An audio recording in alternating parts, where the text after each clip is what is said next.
نحمده ونصلي على رسوله الكريم اما بعد اعوذ بالله من الشيطان الرجيم بسم الله الرحمن الرحيم وإنك لعلى خلق عظيم صدق الله العظيم۔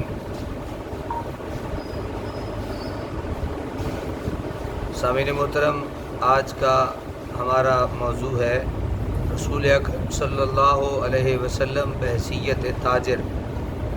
یوں تو نوع انسانی کے بلند پایہ طبقوں میں ہزاروں لاکھوں انسان نمایاں ہیں جنہوں نے اپنی زندگیاں اپنے بعد میں آنے والے لوگوں کے لیے مشعل راہ اور نمونہ کے طور پہ پیش کی ہیں، مگر ان کی طویل فہرست میں سے انبیاء کرام کی سیرت ہی بطور خاص عوام الناس کے لیے اسوہ اور بہترین نمونہ ہے، کیونکہ ان کی سیرتیں ہر لحاظ سے بے داغ اور ان کا دامن حسن اخلاق و کردار سے آراستہ و پیراستہ ہیں۔ پھر اس گروہ انبیاء میں سے بھی حضرت محمد صلی اللہ علیہ وسلم کی سیرت سب سے زیادہ درخشاں اور تابع ہے۔ جملہ انبیاء کرام اپنی امتوں کو واضح و نصیحت فرماتے رہے ہیں، انہیں عذاب الہی سے ڈراتے رہے اور اللہ کے اجر و ثواب اور انعامات کے حصول کی ترغیب و تحریض دیتے رہے۔ بعض انبیاء نے اپنی امتوں کو ظالم و سفاک بادشاہوں کے پنجہ استبداد سے بھی نجات دلائی، مگر ان انبیاء کا دائرہ کار محدود تھا۔ وہ اس واضح و نصیحت، انداز تبشیر، ترغیب و تعریض یا بصورت بعض فرعونی و نمرودی طاقتوں سے نجات و آزادی سے آگے نہ بڑھ سکے، لیکن حضرت محمد صلی اللہ علیہ وسلم کی ذات ہمہ صفت موصوف تھی۔ آپ کو تابان و درخشاں شریعت دے کر اللہ تعالیٰ نے بہت سے اہم مناسب بیک وقت مرحمت فرما دیے تھے۔ آپ ایک جلیل القدر پیغمبر، نبی آخر الزماں ہونے کے ساتھ ساتھ ایک نظریاتی فلاحی ریاست کے بانی بھی تھے۔ اس طرح اگر آپ صلی اللہ علیہ وسلم مصلح اعظم تھے تو ایک بے نظیر سیاستدان بھی، قائد لشکر تھے تو عظیم فاتح بھی، اگر عظیم سربراہ مملکت تھے تو بے عدیل قاضی القضات بھی، اگر عدیم المثال تاجر تھے تو مہربان شوہر و شفیق باپ اور مخلص دوست بھی۔ غرض آپ کی ذات گرامی میں ہر قسم کی خوبیاں جمع ہو گئی تھیں۔ نپولین نے ٹھیک کہا ہے کہ عظمائے تاریخ میں سے ہر ایک صرف کسی ایک گوشے میں عظیم ہوتا تھا اور ایک آدھ خوبی کا مالک ہوتا تھا، مگر پیغمبر اسلام نے انسان عظیم کے تمام خصائص موجود تھے۔ حضرت صلی اللہ علیہ وسلم کی سیرت کو خود اللہ تعالیٰ نے کامل ترین سیرت قرار دیا ہے۔ حضور صلی اللہ علیہ وسلم اللہ تعالیٰ نے پوری انسانیت کے لیے رحمت بنا کر بھیجا تھا۔ آپ معاشرے کی فلاح و بہبود اور اصلاح و تربیت کے لیے دنیا میں تشریف لائے۔ بلا شبہ عظیم شخصیتیں ہی تاریخ ساز ہوتی ہیں، کیونکہ تاریخ عظیم کارہائے نمایاں انجام دینے والوں اور صفحہ ہستی پر آرمنٹ نقوش ثبت کرنے والوں کے تذکرے ہی کا نام ہے۔ آپ سے پہلے روم ایران کا نام تاریخ تھا اور روح ارضی پر انہی کا سکہ رواں دواں تھا۔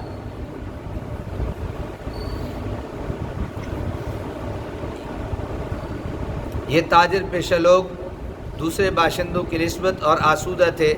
ان میں سے قبیلہ قریش کا تجارتی مقام تو بہت ہی بلند تھا، بلکہ وہ عرب کی پوری تجارت پر حاوی تھے، جس کی شہادت قرآن کریم خود فراہم کرتا ہے۔ لإیلاف قریش ایلافہم رحلۃ الشتاء والصیف، قریش کے خوگر ہونے کی بنا پر، یعنی اپنے جاڑے اور گرمی کے سفروں سے خوگر ہونے کی بنا پر۔ عصر حاضر کے مشہور محقق ڈاکٹر محمد حبید اللہ اپنی فاضل کتاب رسول اکرم صلی اللہ علیہ وسلم کی سیاسی زندگی میں لکھتے ہیں کہ چین و عرب کی تجارت عرب ہی سے ہو کر یورپ جاتی تھی۔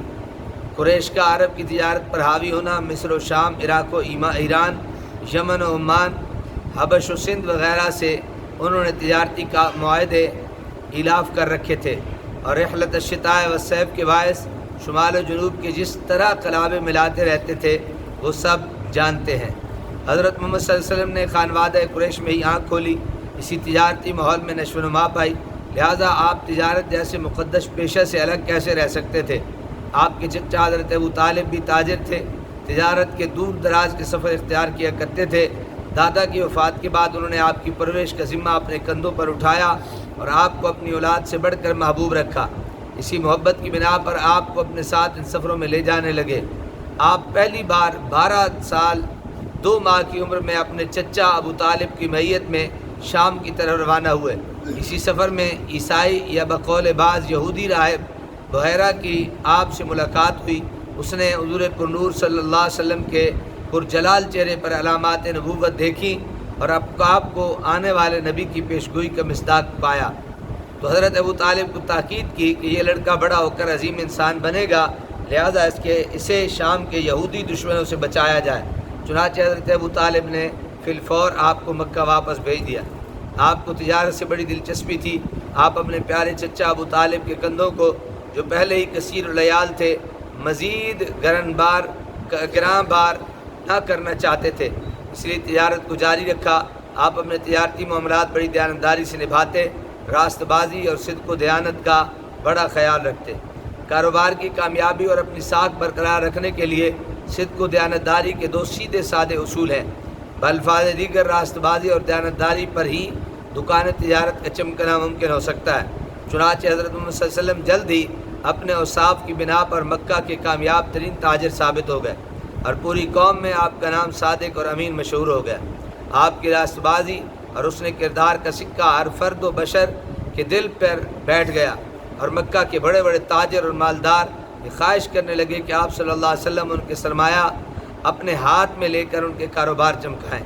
ان دنوں مکہ میں سب سے زیادہ مالدار اور ایک معزز خاتون حضرت خدیجہ الکبریٰ تھیں، جو دوبارہ بیوہ ہو چکی تھیں۔ انہوں نے باپ سے کثیر جائیداد ورثے میں پائی تھی اور اب تمام تر توجہ تجارت کی طرف مبذول کر رکھی تھی۔ انہوں نے حضور اکرم صلی اللہ علیہ وسلم کی تعریف سنی تو خواہش ظاہر کی کہ آپ ان کا سامان تجارت سرزمین شام کی طرف لے جائیں۔ معاملہ یہ طے ہوا کہ وہ آپ کو دوسرے لوگوں کی نسبت 2 گنا منافع دیں گی۔ انہوں نے اپنے غلام میسرہ کو بھی آپ کے ہمراہ کر دیا۔ آپ نے اپنے چچا ابو طالب سے مشورہ کرنے کے بعد یہ پیشکش قبول کر لی اور میسرہ کے ہمراہ 23 یا 24 برس کی عمر میں دوسری بار شام کی طرف روانہ ہوئے۔ اس سفر میں حضرت خدیجہ الکبریٰ کو پہلے کی نسبت 2 گنا چگنا نفع حاصل ہوا۔ ساتھ ہی میسرہ نے آپ کے حسن معاملات، صداقت و امانت کی شدید داستانیں سنائیں تو حضرت خدیجہ اس قدر متاثر ہوئیں کہ اپنی سہیلی یا کنیز نفیسہ کے ہاتھ فی الفور آپ کو شادی کا پیغام بھجوا دیا۔ آپ نے اپنے چچا سے مشورہ کرنے کے بعد بشر صدر ان کا یہ پیغام قبول فرمایا۔ اس طرح یہ 25 سالہ نوجوان اپنے سے 15 برس بڑی خاتون سے، جو پہلے 2 دفعہ بیوہ ہو چکی تھیں، رشتہ ازدواج میں منسلک ہو گئیں۔ نکاح کے بعد حضرت خدیجہ نے اپنا سارا مال حضور کے قدموں پر نچھاور کر دیا، مگر آپ نے ان کا سارا مال غریبوں، بیواؤں اور یتیموں کی امداد پر صرف کر دیا اور اپنی معاش تجارت کو برقرار رکھا۔ اسی سے آپ نے کنبے کی گزر بسر کی۔ عرب میں ہر سال جو مشہور تجارتی میلے منعقد ہوتے، حضور اکرم بھی اپنا سامان تجارت ان میلوں میں لے جایا کرتے۔ آپ کی دیانتداری کی بنا پر آپ کا سامان میلے میں آتے ہی ہاتھوں ہاتھ بک جاتا۔ ایک دفعہ ایک میلے میں آپ 20 اونٹ لائے، مگر اسی وقت کسی کام سے باہر جانا پڑ گیا تو اپنے غلام کو تاکید کر گئے کہ ان اونٹوں میں سے ایک لنگڑا ہے، اس کی نصف قیمت وصول کی جائے۔ فارغ ہو کر آپ واپس تشریف لائے تو اونٹ فروخت ہو چکے تھے۔ غلام سے دریافت فرمایا تو اس نے معذرت کی کہ مجھے خریداروں کو لنگڑے اونٹ کی بابت بتانا یاد نہ رہا اور میں نے اس کی بھی پوری قیمت وصول کر لی ہے۔ آپ نے خریداروں کا اتا پتہ دریافت کیا، اس نے بتایا کہ وہ یمن کی طرف سے آئے تھے۔ آپ کو اس واقعے پر بڑا ملال تھا، فوراً غلام کو ساتھ دیا، گھوڑے پر سوار ہو کر ان کی تلاش میں چل دیے۔ 1 دن اور 1 رات کی مسافت طے کرنے کے بعد ان کو جا لیا۔ ان سے پوچھا کہ تم نے یہ اونٹ کہاں سے خریدے ہیں؟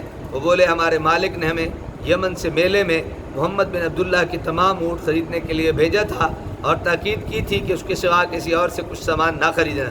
ہم وہاں 3 دن تک محمد کے مال کو تلاش کرتے رہے۔ آخر 3 دن کے بعد ان کا مال منڈی میں آیا تو ہم نے اطلاع پاتی خرید لیا۔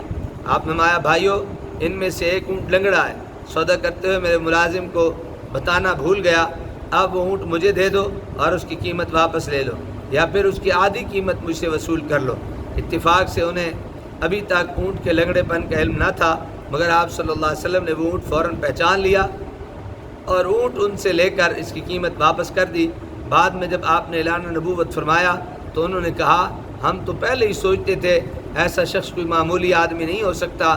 فوراً خدمت اقدس میں پہنچے اور شرف اسلام سے بہرہ مند ہو گئے۔ یہ اسی راست بازی کا اثر تھا کہ لوگ اپنی قیمتی امانتیں بلا کھٹکے آپ کے پاس رکھ جاتے، جب چاہتے صحیح سلامت واپس لے لیتے۔ اعلان نبوت کے بعد بھی آپ کے جانی دشمن اپنی امانتیں آپ کے پاس رکھا کرتے، حتیٰ کہ ہجرت کی رات جب اعدائے اسلام نے ننگی تلواروں کے ساتھ آپ کے گھر کا محاصرہ کر رکھا تھا، آپ نے حضرت علی کو فرمایا تم آج رات میرے بستر پر لیٹ جاؤ اور کل ہر ایک کی امانتیں واپس کر کے بھاگ پس ہمارے پیچھے مکہ آ جانا۔ اللہ تبارک و تعالی ہمیں عمل کی توفیق عطا فرمائے۔